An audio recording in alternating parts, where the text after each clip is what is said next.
हमारे साथ मेहमान जुड़ गए हैं।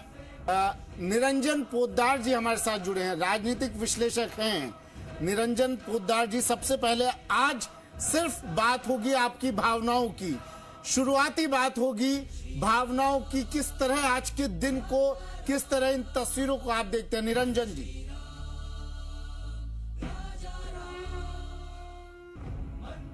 पूरी दुनिया आज जिस तरीके से राममयी हुई है, ये आप ये समझ लीजिए, इस देश के घट घट में, इस देश के कण कण के अंदर जो राम बसा हुआ था।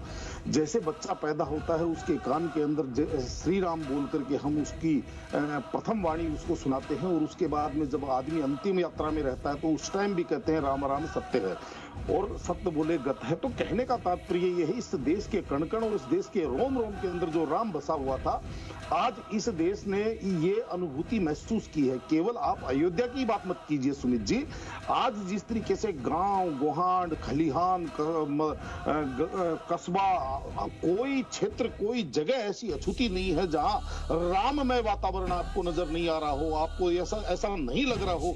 आज आप देखिए घर घर के अंदर दीपावली मनी हुई है, लेकिन यहाँ पे हमारी जो कुत्सित जो राजनीति हुआ करती थी, संकीर्ण मानसिकता की जो राजनीति थी, उसने आपने एक यहाँ पे एक विडंबना और है सुमित जी, वो मैं आपके चैनल के ऊपर बताना चाह रहा हूं कि हमारे जो नीति नियंताओं ने संविधान के प्रथम पृष्ठ पे तो राम दरबार सुसज्जित कर दिया, लेकिन वो रामलला आप ये समझ लीजिए इतने वर्ष टाट के अपने घर में वो विराजित थे, लेकिन उन्होंने उसके ऊपर अभी तक ये चीज का विचार नहीं किया कि जो राम दरबार हमारे संविधान के प्रथम पृष्ठ पे है, वो राम जो महात्मा गांधी जी की समाधि के ऊपर लिखा हुआ है हे राम, वो राम कहीं ना कहीं टाट में है, वो राम कहीं ना कहीं।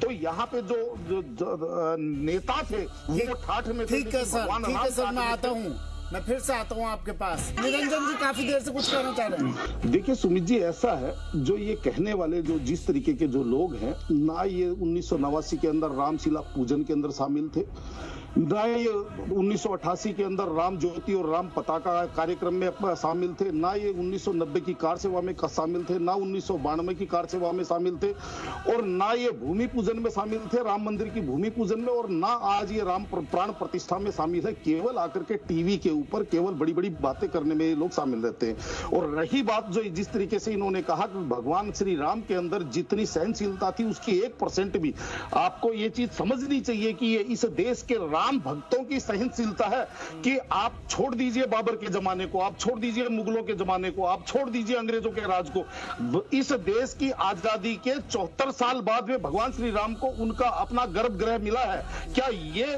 इस देश के सनातनियों की, इस देश के बहुसंख्यक लोगों की सहनशीलता नहीं है?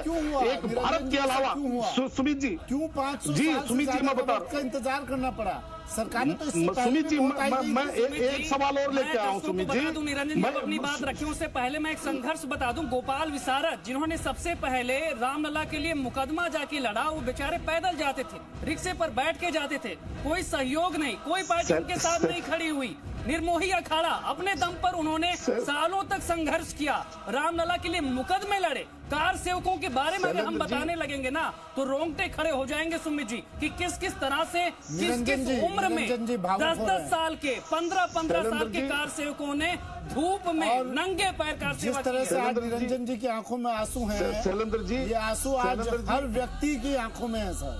भावुक आज हर व्यक्ति था। कुछ लोग सिर्फ राजनीति कर रहे थे। विचारों की लड़ाई को आपने जिस तरह से बनाया, आपको मैं बता दूं, सौभाग्य से 1990 का कार सेवक आपकी इस टीवी स्क्रीन के ऊपर इस टाइम बैठा हुआ है।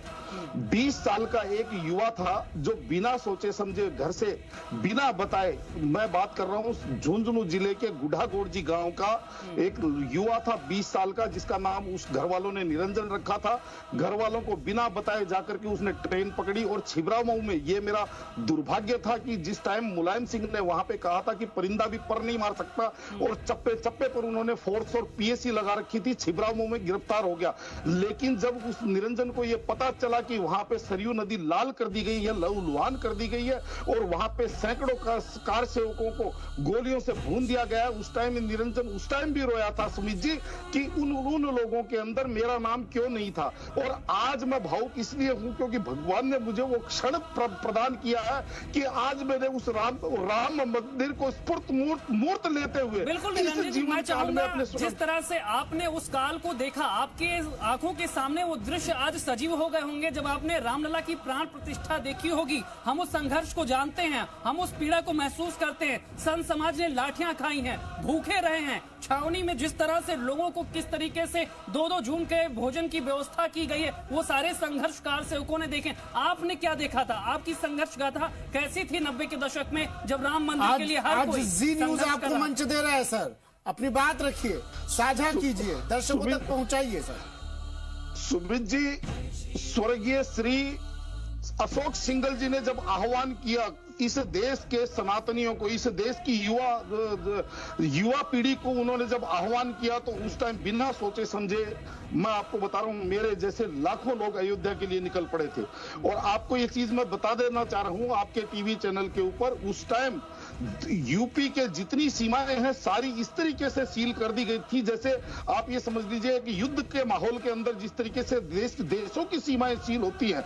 और हमारे को जिस तरीके से निर्देशित किया गया था कि भाई अगर हम यूपी के अंदर अपने साधनों, जिन ट्रेनों के अंदर या जिन बसों के अंदर हम बैठ के जा रहे थे, उनके द्वारा अगर हम यूपी में घुसे और हम जिस तरीके से समूह के साथ अगर हम घुसे तो हम गिरफ्तार कर लिए जाएंगे। तो सुमित जी, आपको मैं बताना चाह रहा हूं कि जिस तरीके से राजस्थान से जैसे ही हमने यूपी की सीमा शुरू होती है उससे 16 किलोमीटर पहले ही हम वहां से ट्रेन से उतर गए और घने जंगलों से, और आप ये मान के चलिए पैदल चलते हुए हम यूपी की सीमाओं में एक दो की संख्या के अंदर हम लोग पहुंचे।